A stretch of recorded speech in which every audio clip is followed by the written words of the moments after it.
to live their dreams. A lot of people never do the things they want to do. A lot of people stay on jobs where they're miserable. I read an article called, "Is Your Job Making You Sick?" A lot of people, some of y'all know about that already here. So go on and say amen, it's all right. That one lady told me, she said, when I used to go to work, she said, when I stepped in the door, it felt like a refrigerator dropped on my shoulders. How many of y'all understand that kind of feeling? They were miserable, just hated to go after 60 Minutes on Sunday afternoon. Or come Monday morning, my head used to throb. I just couldn't take it. Didn't want to go sometimes just for the heck of it. I just drive on by. Whew, I used to hate to go to work. Many of us choose an active living death. Many of us are walking dead. The walking dead. That we're not doing what we want to do. Many of us stay in relationships where we're dying together rather than growing and expanding and living together. We're miserable, but because we don't have the courage to see ourselves beyond that relationship that has turned toxic, we go through life living dead people. And you can always tell couples that have been together for a little while. Go in a restaurant, the ones sitting side by side, giggling and talking to each other, feeding each other with their fork and spoon, they just got together for 1 week. You see them in the car, they're sitting all up each other, hugging and slugging. Oh, they've been together about 3 days, all right?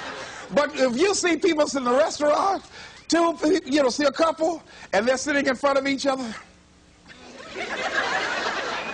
Takes so long for this food, I wonder when they're going to hurry up. Those are the married ones.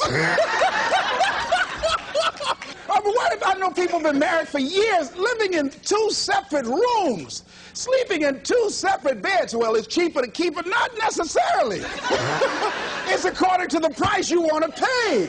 See, the price of peace of mind, the price of living the truth, of being honest with yourself and say, wait a minute, it's got to be more than this. So you've got to decide, wait. Even if things don't work out, even if I experience defeat or failure, that does not make me a failure. It's a difference between failing and being a failure.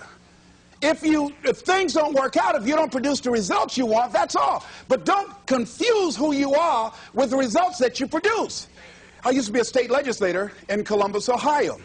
And I remember once I was going to introduce some legislation on the floor, and after getting that legislation passed, a guy came up behind me, and he had some legislation that I opposed him on that. And I was about to stand up to debate this guy, and the guy next to me said, "Excuse me, don't debate that guy." "Why? Do you know who that is?" I said, "No, that's Will Kosky from Toledo. That's a bad dude. He's a lawyer, Les. That man can debate." "I don't care. I'm Les Brown, maybe Brown's boy."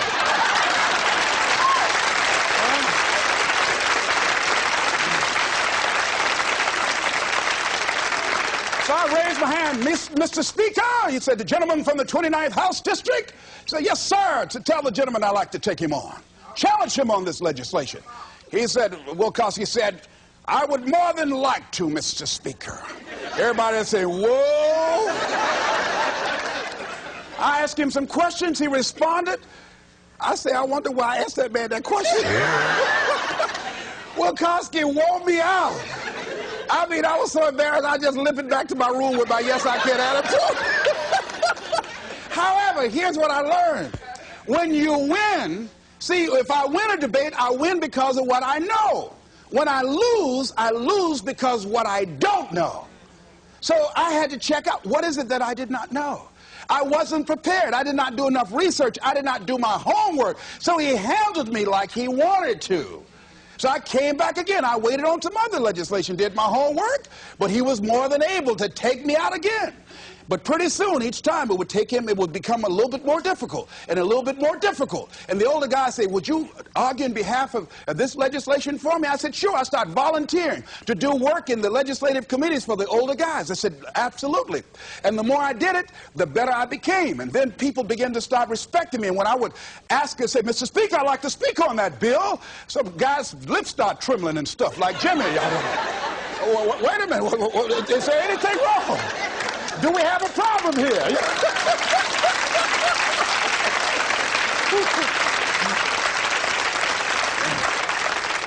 But if I wasn't willing to be humiliated, if I wasn't willing to allow myself to be embarrassed, if I wasn't willing to be debated and defeated, if I wasn't willing to look at it and say, well, I'm just not good as I'm going to be. You know what that lady said? Lord, I ain't what I want to be, ain't what I'm going to be, but thank God I sure ain't what I was.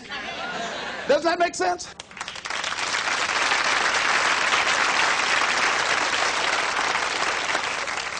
See, you want to learn all you can in life. You've got to be willing to experiment. You've got to be willing to learn to dance with life. You know, Larry DeAndre said, if you don't learn to dance with life, life will pass you by and get another partner. I'm saying you're going to have to dance even if you don't want to. You're going to have to dance with life. So you might as well learn you some steps, because it's going to drag you out on the floor anyhow. So you better get out there and try to do the twisters. Try to do something. Say, life is just looking all right. Because life going to put some knots on your head anyhow. I mean, he'll come up in the bleachers and slap you before everybody. That's why? It's called life. No one is immune. Just think, just over a year ago, everybody's talking about Donald Trump. He was a darling of America, the American dream fulfilled. Just over a year ago, less than 2 years, everything that people were bragging about, this wealthy, invincible American figure, look what has happened now. Everybody, no one is exempt from that. I was talking to a friend of mine by the name of Maria.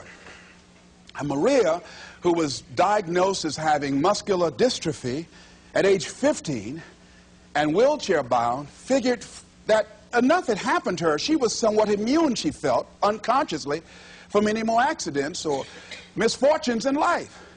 Her wheelchair malfunctioned.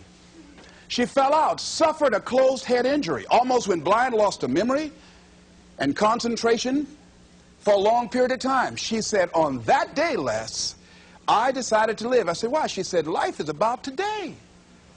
She said, I felt because what had happened to me, I was exempt somehow.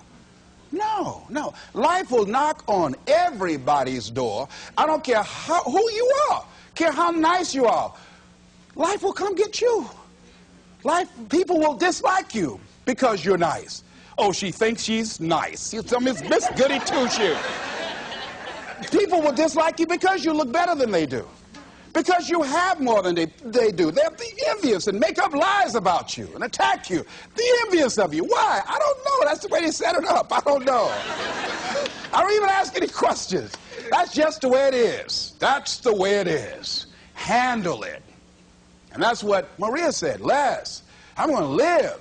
She said, and they told me I was going to go blind. I said, wait a minute, can you imagine me around a shopping center in a wheelchair and a walking dog too? Oh, no. She said, I'm going to see, Doc. I've got to. And she can see today. That willpower, that determination, very positive, upbeat person. I say, but don't sometimes you feel sorry for yourself, and don't you wish you had the capacity to do what other people do? She said, I don't waste my time comparing my condition with other people, one. And she said, people that suffer from a lack of motivation suffer mainly from a lack of self-appreciation. She said, I know that I have value, and the fact that I'm in a wheelchair doesn't make me any less of a human being who can contribute something to life.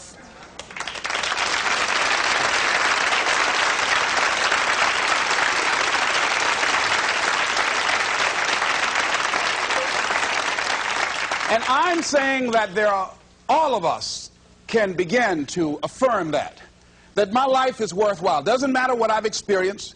Doesn't matter about what I don't have. Doesn't matter about what I've gone through. What's important is that where I am right now, that I live life and I experience my life fully. She said, Les, before the accident, I wasn't living 100% of my life. I said, what were you living? She said, around 20%. And I said, you know what? I said, I know what that's like.